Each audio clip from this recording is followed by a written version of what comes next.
नमस्कार दोस्तों, मैं सलाउद्दीन नवेद रोशन राहे के इस नए अंक में आपका स्वागत करता हूं। दोस्तों, हमारे समाज में ऑटिज्म या इसी तरह के दूसरे जो न्यूरो डेवलपमेंटल डिसऑर्डर्स हैं उनको लेकर बहुत भ्रांतियां हैं, बहुत ज़्यादा गलतफहमियां हैं और उन गलतफहमियों से हमारे बच्चे का नुकसान होता है, हमारा नुकसान होता है, वक्त का नुकसान होता है, पैसों का नुकसान होता है। यानी कि हर तरह से हम लोग घाटे में रहते हैं। अगर हम लोग सही वक्त पर सही फैसले ले पाएँ तो हमारी मुश्किलें भी आसान होती हैं, वक्त भी बचता है, पैसा भी बचता है, मेहनत भी बचती है और बच्चा जल्द से जल्द रिकवर हो पाता है, वापस मुख्य धारा में लौट पाता है। आज हम ऐसे ही एक सवाल पर बात करेंगे जो पूछा है अनन्या जी ने। आप लिखती हैं, क्या ऑटिज्म बच्चे के बढ़ने से ठीक नहीं हो सकता है? बहुत छोटा सा सवाल है और बड़ा महत्वपूर्ण सवाल है। क्या ऑटिज्म जैसे जैसे बच्चे की उम्र बढ़ती है ठीक नहीं हो सकता है? तो सवाल का जवाब पहले एक शब्द में है, नहीं। क्यों? क्योंकि बच्चा जितने समय ऑटिज्म से ग्रसित रहा है उतने समय उसका विकास प्रॉपर नहीं हुआ है।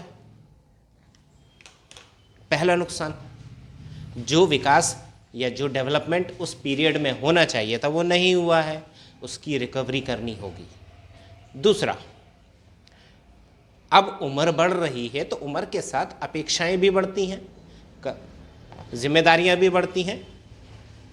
हम चाहते हैं कि बच्चा अपनी उम्र के अनुसार व्यवहार करे, अपनी उम्र के हिसाब से काम करे, सीखे, समझे, बोले, सारी चीज़ें करे। वो अपेक्षाएं, वो उम्मीदें उस पर वज़न डालती हैं। पिछला जो छूट गया है वो भी उसे सीखना है और आने वाले वक्त के लिए भी तैयारी करनी है।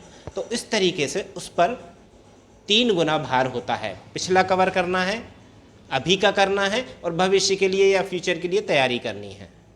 अब आप ये बताइए कि इन 3 गुना जिम्मेदारियों या वज़न से बच्चा किस तरह कंसीडर कर पाएगा, किस तरह लड़ पाएगा, किस तरह जूझ पाएगा, जब तक कि उसको प्रॉपर सपोर्ट ना हो।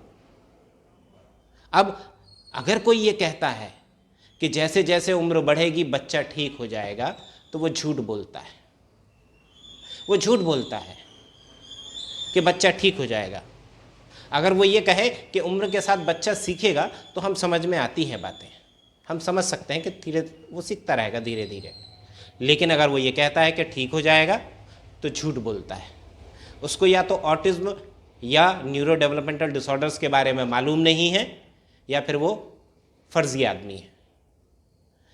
यहाँ पर एक चीज़ अच्छे से समझ लीजिए कि हम कुछ करें या ना करें, बच्चा अपनी उम्र के हिसाब से बढ़ता रहता है, छुट-पुट चीज़ें सीखता रहता है। यानी कि जब वो 1 साल का था तो कुछ चीज़ें करता था, 1.5 साल का हुआ तो कुछ और चीज़ें करने लगा, 2 साल का हुआ कुछ और करने लगा। यानी कि 1-1 के रूप में वृद्धि होती है, बढ़त होती है। यानी 1 से 2, 2 से 3, 3 से 4, ऐसे धीरे धीरे धीरे बच्चा बढ़ता रहता है। हम कुछ करें या ना करें, वो अपनी उम्र, अपनी क्षमताएं, उसके इंटेलिजेंस, उसके इंटरेस्ट के अकॉर्डिंग वो सीखता रहता है। लेकिन इसका मतलब ये हरगिज़ नहीं है कि वो ठीक हो रहा है।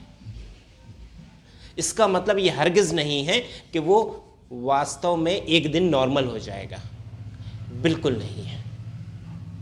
यहाँ पर अगर आप ये सोचते हैं तो आप अपने आप को झूठा दिलासा देते हैं कि उम्र के बढ़ने के साथ साथ बच्चा ठीक हो जाएगा। बिल्कुल नहीं। क्यों? क्योंकि जो 1, 2, 3 चीज़ें वो सीख रहा है वो तो घर बैठे अपने आप भी सीख सकता है, वो सीख रहा है। वो इसका मतलब ये नहीं है कि वो अपनी उम्र के अनुसार चल रहा है। और हम जब भी किसी भी उम्र में जब बच्चे की ये तुलना करते हैं कि बच्चा कल से क्या कर रहा है, यानी कि वो कल क्या करता था, आज क्या कर रहा है, कल क्या करेगा, तो हमें उसके वास्तविक स्थिति यानी कि आज जो वो कर रहा है उससे तुलना नहीं करनी चाहिए। हमें हमेशा उसकी तुलना उसकी उम्र से करनी चाहिए, उसका कंपैरिजन उसकी उम्र से करना चाहिए। वो 2 साल की उम्र में ये करता था पर ये करना चाहिए था, वो 3 साल की उम्र में ये कर रहा है पर ये करना चाहिए। यानी कि वो जो कर रहा है और जो करना चाहिए, दोनों के बीच अंतर नहीं होना चाहिए। अगर ये अंतर ख़त्म कर पा रहे हैं आप किसी भी वक्त तरह से, किसी भी तरह से अगर आप ये फ़र्क ख़त्म कर पा रहे हैं तो मान लीजिए कि आप सही रास्ते पर हैं। फिर आप थेरेपी ले रहे हो या ना ले रहे हो, आप अपने तरीके से भी जो एफर्ट्स कर रहे हैं, कोशिशें कर रहे हैं, वो काफ़ी हैं। लेकिन अगर आप कोशिशें नहीं कर रहे हैं, इस उम्मीद पर बैठे हैं कि जैसे जैसे उम्र बढ़ेगी बच्चा सीख जाएगा, तो गलत कर रहे हैं, बहुत ही गलत कर रहे हैं। क्योंकि इस विचार से, इस कॉन्सेप्ट से वो बच्चे भी कुछ नहीं कर पाते हैं जो बच्चे सामान्य हो सकते थे। वो सामान्य हो सकते थे, लेकिन उनके पेरेंट्स ने, उनके गाइड्स ने उनको इस मुगालते में रखा कि वो जो कर रहे हैं और जो घर पे हो रहा है वो सफिशेंट है, बच्चा धीरे धीरे ठीक हो जाएगा। कभी भी वास्तविक यानी यथार्थ यानी कि रियलिटी से उन्होंने अपना संबंध नहीं रखा। वो विचारों में, कल्पनाओं में, भावनाओं में, इमोशंस में डील करते रहे। और ये सबसे बड़ी गलती होती है हमारे बच्चे के लिए। और ये गलती अकेले पेरेंट्स नहीं करते, प्रोफेशनल्स भी करते हैं। सिर्फ इस गलती से, इस विचार से कि हमारा क्लाइंट कहीं दूसरे के यहाँ ना चला जाए, इसलिए उसको मिसगाइड करते रहते हैं। और ये बड़ी कॉमन प्रैक्टिस है इस फील्ड की। दोस्तों, मेरा ये बिल्कुल स्पष्ट मानना है कि पेरेंट्स के साथ सीधी बात होनी चाहिए, खुलकर बात होनी चाहिए, साफ साफ बात होनी चाहिए। फिर उन्हें हमारी बात समझ में आए या ना आए, वो हमारे विचारों से सहमत हो या ना हो, हमें उन्हें यथार्थ बताना चाहिए।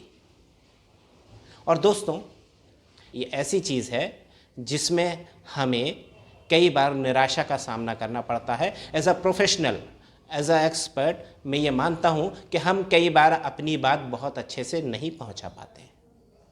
कई बार हम पेरेंट्स की शंकाओं को या विचारों को नहीं बदल पाते हैं।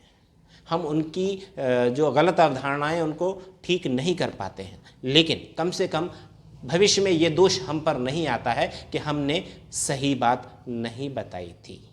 तो दोस्तों, ये विचार उतना ही ख़तरनाक है जितना ये मान लेना कि हम गलत दिशा में चलते हुए मंजिल पर पहुंच जाएंगे। अब इस पर विश्वास करना नहीं करना आपकी जिम्मेदारी है, आपका निर्णय है, आपका डिसीज़न है। हमारा काम है आपको बताना। उम्मीद है ये अंक आपके काम आएगा, आप सही फैसला ले पाएंगे। भले ही ये सवाल अनन्या जी का हो, लेकिन ये सवाल हर उस पेरेंट्स का है, हर उस बच्चे का है जिनको किस तरह की कोई समस्या है, कोई प्रॉब्लम है। अगर आपने अभी तक हमारा चैनल सब्सक्राइब नहीं किया है तो कृपया सब्सक्राइब करें, लाइक करें, शेयर करें ताकि हम हर उस फैमिली तक पहुंच सकें जिसको हमारी ज़रूरत हो सकती है। आप देखते रहिए रोशन राहें। मुझे दीजिए इजाज़त। नमस्कार, जय हिंद।